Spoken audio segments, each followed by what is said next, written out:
أعوذ بالله من الشيطان الرجيم. بسم الله الرحمن الرحيم. صاد والقرآن ذي الذكر بل الذين كفروا في عزة وشقاق كم أهلكنا من قبلهم من قرن فنادوا ولا تحين مناص وعجبوا أن جاءهم منذر منهم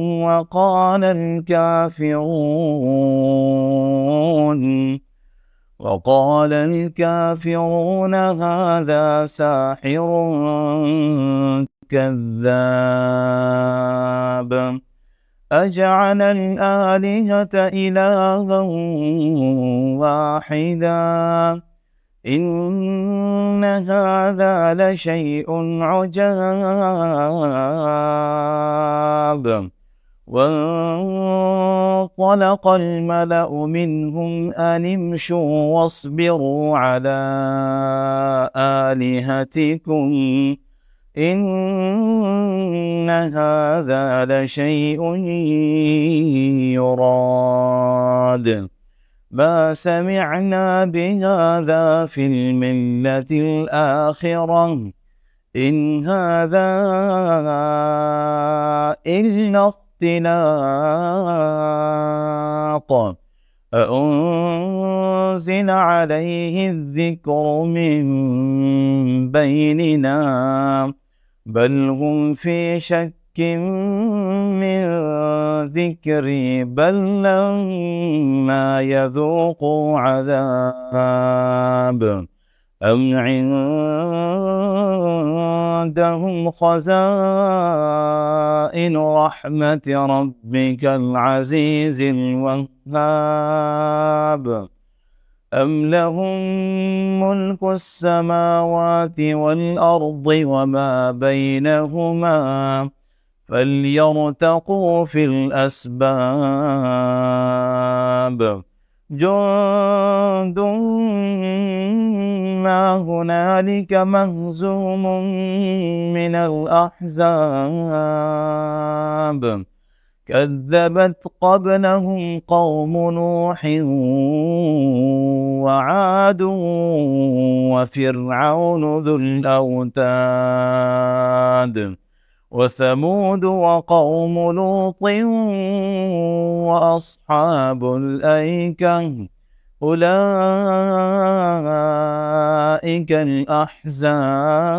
الأحزاب إن كل إلا كذب الرسل فحق عقاب.